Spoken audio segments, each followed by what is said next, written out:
Estamos de vuelta con más de Buenos Días por BPI TV. Son las 8:10 de la mañana, hora del este, aquí en los Estados Unidos, 9:10 hora de Venezuela. Para entender lo que está pasando en México con este plan del presidente López Obrador, que ha desatado multitudinarias protestas y alarmas internacionales en el país, hemos invitado el día de hoy al internacionalista y politólogo Ricardo Smith Nieves. Ricardo, un gusto en saludarte, bienvenido. ¿Qué tal, Marjorie? Un gusto estar con ustedes, pues discutiendo un tema bastante trascendental para la vida pública de México. Así es, Ricardo, ponnos por favor en contexto y explícanos en qué consiste esta reforma. Sí, pues realmente se conoce en México como Plan B, porque es, digamos, la opción alterna a una reforma constitucional que planteaba el presidente actual de México, Andrés Manuel López Obrador, para modificar la regulación de las elecciones en México, digamos, todas las leyes que regulan cómo es que se conducen las elecciones, quién las conduce, cómo se cuentan los votos, quién regula los partidos políticos. Y es que hay que considerar que en México, como todos sabemos, pues gran parte del siglo pasado, México no era considerada una democracia en pleno derecho, sino más bien era ampliamente reconocido como un régimen autoritario de un solo partido, en el cual pues realmente el voto de los ciudadanos no contaba tanto como lo que se decidía dentro del partido, y sobre todo el poder estaba concentrado en la figura del presidente de la República, ¿no? Sabemos que en América Latina los presidencialismos pues son bastante poderosos, centrados en los presidentes. En el caso de México, digamos, a raíz de bastantes cambios políticos, sobre todo empujados por clases medias y también por partidos que buscaban separarse del partido único, pues se creó finalmente, a través de varias reformas electorales, un instituto federal electoral hacia finales del siglo pasado, el cual pues con el tiempo comenzó a adquirir cada vez más responsabilidades, y en gran medida fue una de las causas por las cuales tuvimos una transición a la democracia, por las cuales tuvimos una alternancia en el poder federal. Y bueno, sí hay que considerar que este Instituto Federal Electoral, conforme pasaron los años, adquirió muchas responsabilidades. En el resto del mundo a veces es incomprensible dimensionar la importancia de una institución así. Creo que para los estadounidenses, Marjorie, para ustedes, después de lo que pasó con Donald Trump, sí pueden darse cuenta de lo importante que es que exista un árbitro neutral que pueda tener la legitimidad de contar votos, de dirimir cualquier conflicto que alguna de las partes presente sobre el conteo de votos. Y ahora lo que hemos tenido en México es que, aunque quizá nuestro sistema electoral es imperfecto en el sentido de que hay financiamiento ilícito a campañas políticas, de que quizá también hay violencia política registrada en partes del país por el crimen organizado, al menos existe confianza ciudadana en que el día en el que yo como ciudadano voy a emitir mi voto, las personas que lo están contando en cada casilla, en cada distrito electoral, lo van a hacer de manera transparente, lo van a hacer de manera confiable. ¿Por qué? Porque la mayoría de los que lo hacen, por un lado son ciudadanos, existe un mecanismo de participación ciudadana, y por otro lado también existe un servicio profesional de carrera electoral. Es personas que su permanencia, su sostenibilidad, su avance profesional no depende de partidos políticos, no depende del presidente de la República, no depende de ningún diputado, depende simplemente de exámenes, de procesos definidos y de una institución. Eso es lo que hasta el momento hemos tenido en la democracia mexicana, sin duda imperfecta, pero con grandes logros. Y en estos momentos la reforma electoral, digamos el plan B de reforma electoral, busca cambiar mucho de esto, ¿no? La verdad es que a veces es difícil explicar porque son casi cambios a 400 artículos en diversas leyes que se tiene repartido en el sistema legal mexicano, pero a grandes rasgos lo que se busca y lo que más preocupa a muchas clases medias en México es pues debilitar a este organismo electoral que ya te estoy comentando, quitarle capacidades, quitarle recursos financieros, quitarle recursos humanos, y eliminar, por ejemplo, este servicio profesional de carrera que yo te estoy comentando. Sí, es un tema bien complejo y que aborda varias temáticas, pero vamos a hablar de lo que tiene que ver con el ente electoral. El argumento del presidente es reducir los costos del ente electoral, pero los especialistas dicen que con esta reducción, que implica un 85% de la desaparición de los funcionarios, no se está garantizando la confianza del sistema y del proceso electoral. ¿Qué piensas tú? Bueno, la verdad es que primero hay que analizar el argumento del presidente, ¿no? Creo que en general hemos visto que este argumento sobre los recursos y sobre la necesidad de aplicar austeridad no solamente se ha hecho con el Instituto Nacional Electoral, sino con muchas otras instituciones durante este sexenio, ¿no? Y sí hay que preguntarnos si las instituciones democráticas no valen lo que cuestan, ¿no? ¿Cuántos países en América Latina pues estarían muy dispuestos a invertir en tener árbitros electorales sólidos, en tener tribunales que sean independientes del Poder Ejecutivo y de los diputados? Y bueno, la verdad es que una de las cosas que estamos viendo estos días en la discusión pública es que, por ejemplo, el plan B de la reforma electoral no recorta los salarios de los grandes funcionarios del Instituto Nacional Electoral. No van a dejar de percibir lo que están percibiendo. Realmente lo que se está recortando es todas estas plazas del servicio profesional de carrera del electoral, que pues no son personas que ganan mucho, son personas de nivel medio, de nivel a veces también bajo, que se encargan de la logística de las elecciones, es lo que más preocupa. Otro de los asuntos es que cuando tú te pones a ver el presupuesto del INE, a veces las cifras que se mencionan desde la Presidencia de la República incluyen también todo el financiamiento que se reparte a los partidos políticos. El INE recibe financiamiento por parte del erario y después lo reparte a los partidos políticos de acuerdo con fórmulas que se basan en los votos que los... Sí, es Ricardo Smith Nieves. ¿Me escuchas, Ricardo? Ya te escuchamos, adelante. Ay, déjame ver. Espero que ya se vea. Sí, ya te Si escuchamos. uno se puede analizar el presupuesto del INE, la verdad, gran parte de los recursos se destinan a financiar a los partidos políticos. Entonces, realmente el problema no es tanto de la estructura organizacional, sino más bien de los partidos que consumen esos recursos, ¿no? En tercer lugar, pues también es una institución costosa para alguien que, digamos, no está acostumbrado a equipararlo con sus pares en otras partes del mundo, porque en México el INE hace demasiadas cosas.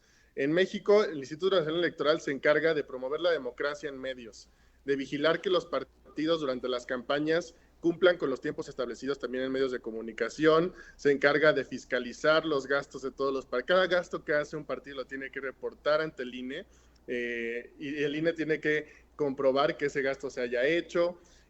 También ahora tiene que encargado conducir mecanismos de democracia directa como consultas populares, organizar las elecciones, digamos, es un monstruo electoral. La verdad es que es fascinante los temas que lleva para los politólogos, hay gente muy preparada y por eso creo que la discusión debe ser mucho más matizada. Sí, los críticos a esta reforma señalaban que es costoso si se compara con otros procesos electorales en Europa e incluso en América Latina, pero que bien valía la pena porque garantizaba esa transparencia del sistema electoral. Quisiera que nos hablaras sobre todo por qué están impulsando esta reforma justo en este momento cuando viene un proceso electoral en puertas. Bueno, esa es una gran pregunta, Marjorie. Hay que hacérsela al partido en el poder. ¿Por qué se le ocurriría antes de un proceso electoral que vamos a tener en junio de este año y un proceso presidencial el año que viene? ¿Por qué se les ocurre cambiar en estos momentos las reglas? Una de las digamos, objeciones que presentan los partidos de oposición es que, pues, en estos momentos Morena, el partido en el poder, tiene una mayoría, si no calificada, capaz de reformar la Constitución, si tiene una mayoría para aprobar leyes secundarias.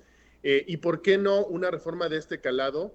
Pues prefirieron pasarla por el proceso de reforma constitucional e invitar a los partidos de oposición a sumarse a la discusión y eventualmente intentar convencer como se debe en democracia para que voten de su lado, en lugar de usar sus mayorías simplemente para aprobar una reforma tan compleja como te estoy contando. No solamente es una ley, no son dos leyes, son bastantes, son cerca de 7, 8 leyes que se están modificando. Y bueno, ¿por qué no la abrieron al diálogo público, al diálogo de los partidos? ¿Por qué no la abrieron al diálogo de la sociedad civil? El partido en el poder argumenta que sí hubo una discusión, digamos, hace 2 años, pero realmente nadie estaba prestando atención porque estaba también un tema de reforma energética, así que los únicos que tuvieron oportunidad de argumentar fueron las personas cercanas al partido en el poder. Y bueno, ahora todos estamos bastante preocupados porque a ciencia cierta, y siendo muy honestos, dada la dimensión, el calado del cambio que estamos viendo en el sistema electoral mexicano, no sabemos qué puede pasar. Estamos seguros que algo va a cambiar y que se va a debilitar lo que tenemos ahora, pero a ciencia cierta todavía hace falta ver esos efectos y por eso nos preocupa. Sí, vamos a hablar un poco de las reacciones que ha generado y sobre todo la participación de la mujer. Se habla de equidad y de inclusión, pero la organización AUNA, que busca la representación política de las mujeres en México, considera que este plan B afectaría directamente a las mujeres que buscan ocupar cargos públicos. ¿Coincides tú con esto y por qué? Bueno, es cierto, muchos de los críticos a la reforma electoral argumentan que habría un debilitamiento, precisamente porque se debilita el órgano electoral, se va a debilitar su labor como árbitro y como vigilante de que los partidos políticos cumplan con todas estas, digamos, preceptos que se han incluido en la ley durante los últimos años, en los cuales, por un lado, se asegura que haya una paridad de género en las candidaturas, y por otro lado también no solamente en términos de mujeres, sino también de personas de la diversidad sexual, de miembros de las comunidades indígenas. Y bueno, Marjorie, tú sabes que todas estas leyes que obligan a entes políticos, pues muchas veces los obligan a regañadientes, como decimos en México, ¿no? Los partidos cumplen, pero cumplen no queriéndolo. Por eso necesitas árbitros, por eso necesitas entidades que los forcen, que los traigan a la mesa y que si no cumplen con estos preceptos, pues que les impongan multas, que les impongan sanciones, y de ahí la importancia de no debilitar a un árbitro como es el Instituto Nacional Electoral. Ricardo, cuéntanos qué han aprobado hasta ahora y qué posibilidad hay de que puedan aplicar esta reforma. Bueno, realmente hasta ahora se ha discutido en materia legislativa, en términos legislativos, en 2 bloques. En diciembre, hacia mediados de diciembre, ya teníamos aprobada la primera parte, el primer bloque del Plan B de la reforma electoral. Ese bloque era relativo a la propaganda gubernamental. Y es que se modificó la definición de lo que es considerado propaganda por parte del gobierno y por lo tanto no debe ser permitido durante un proceso electoral y antes del proceso electoral. Ahora, la propaganda electoral solamente será considerado como aquellos proyectos que tengan recursos etiquetados como tal, como propaganda electoral. Así que si le cambias el nombre, ya puedes publicarlo y está permitido. Ese es uno de los grandes cambios, ¿no? Algo que muchas personas consideran injusta porque todos sabemos el poder que tiene un gobierno para poder inclinar la balanza hacia un lado u otro en una elección. En segundo término, es durante este año, digamos hace unas cuantas semanas, se continuó la discusión con la segunda parte, el segundo bloque del Plan B, y este bloque yo creo que es el más fuerte. Por un lado, en esta segunda discusión se desechó una cláusula mediante la cual se le podía dar mayor peso a partidos pequeños a través del traspase de votos en el conteo. Digamos, esto se desecha porque es bastante impopular en la opinión pública. En México sí hay partidos de oposición, pero también hay partidos pequeños que te podrían engañar pensando que son de oposición y que son independientes, pero realmente son partidos que se considera pues rémoras o partidos que dependen de los grandes, que nada más se juntan para poder obtener votos o escaños. Y pues justamente el electorado mexicano ya está harto de estos partidos, así que se desecha la cláusula de vida eterna y hace unas semanas pues continúa el debate sobre este tema de la estructura organizacional del INE, de cómo va a funcionar, cómo va a operar, una de las partes más importantes.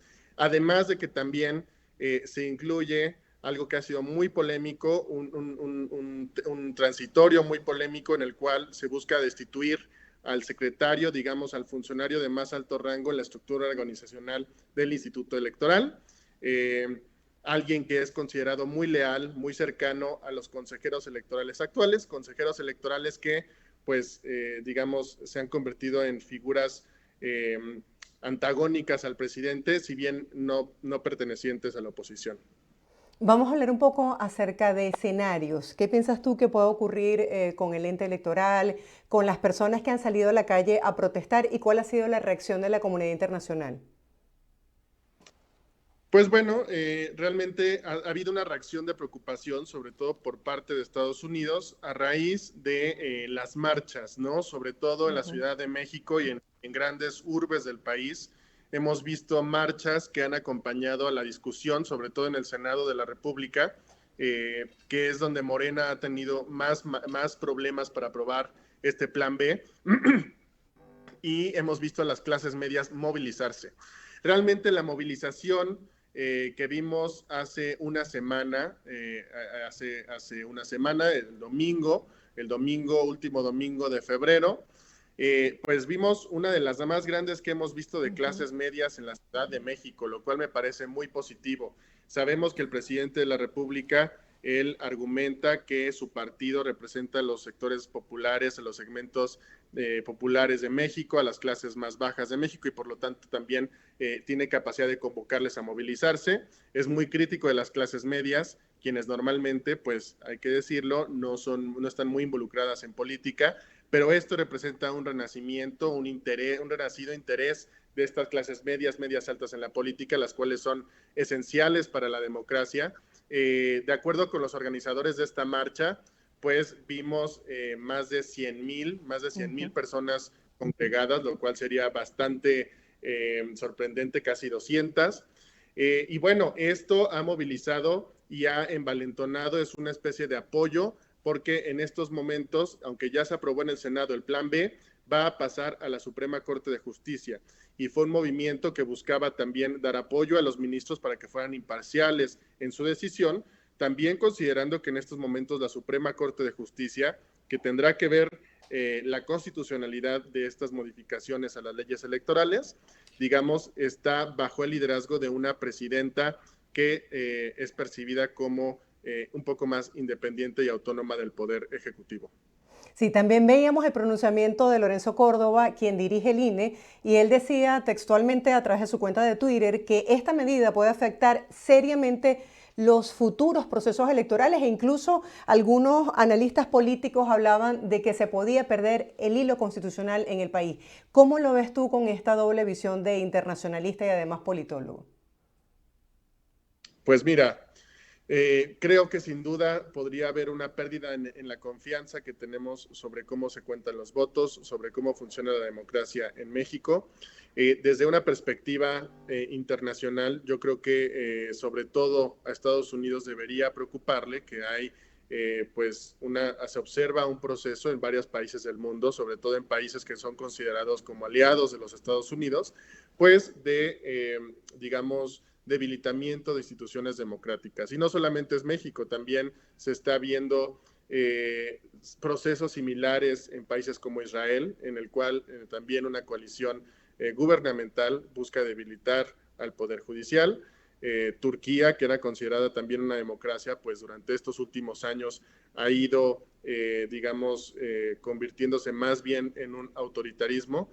Y creo que para Estados Unidos y muchos países de Occidente, pues sí deben de considerar que, aunque en estos momentos parezca que la democracia de México se mantenga intacta, México hoy sigue siendo una democracia, pues pequeños cambios paulatinos, eventuales, pues pueden dar pie a un escenario totalmente diferente de la noche a la mañana. Sí, justamente los analistas hablaban de que pudiese parecerse o caer en regímenes similares que existen en América Latina. Quisiera saber por qué si se han encendido las alarmas a nivel internacional, si se ha motivado la salida de la gente a la calle, como lo decía el propio presidente, que 100,000 personas habían salido en esta última jornada de protesta a las calles tan solo en la Ciudad de México, ¿Por qué ha avanzado tanto esta propuesta? Bueno, porque aunque quienes hemos salido a la calle, pues estamos preocupados por la democracia, también es cierto que hasta cierto punto, dado que pasan demasiadas cosas siempre en un país, pues hay cierto nivel, pues no solo de desinterés, sino también de temas que se pierden entre tanto sonido. En México en estos momentos están pasando demasiadas cosas, como en cualquier democracia, ¿no? Para atraer la atención del electorado necesitas recursos y necesitas también tiempo en medios de comunicación. También es cierto que es un tema bastante complejo. Pocas personas han sido capaces de leer todo el plan B de la reforma electoral, todas las modificaciones, entender su calado y poderlas comunicar de la mejor manera. Y pues todos sabemos que en estos momentos quien tiene el poder de imponer temas en la agenda pública es el presidente de la República. Es un ente político que tiene grandes capacidades de comunicación política, es bastante capaz en ese sentido y pocas personas de la oposición son capaces de rivalizar en esta arena de la comunicación política. Además de que la oposición en México, también hay que decirlo, Marjorie, pues como en muchos países de América Latina, está un poco desacreditada, ¿no? Sobre todo porque son partidos que ya tuvieron la oportunidad de gobernar y sus resultados políticos pues han sido puestos en duda. Así que en estos momentos también hay un proceso en el cual la oposición está buscando acercarse a la ciudadanía, atraer su atención y convencerles de que pues vale la pena oponerse a estos cambios, ¿no? Ricardo, un placer hablar contigo. Gracias por este análisis. Feliz día. Gracias, hasta luego. Era Ricardo Smith Nieves, él es internacionalista y además politólogo, hablándonos sobre esta propuesta de reforma en México. Hacemos una breve pausa, de inmediato les presentamos el pronóstico del tiempo en América Latina y ya volvemos con más.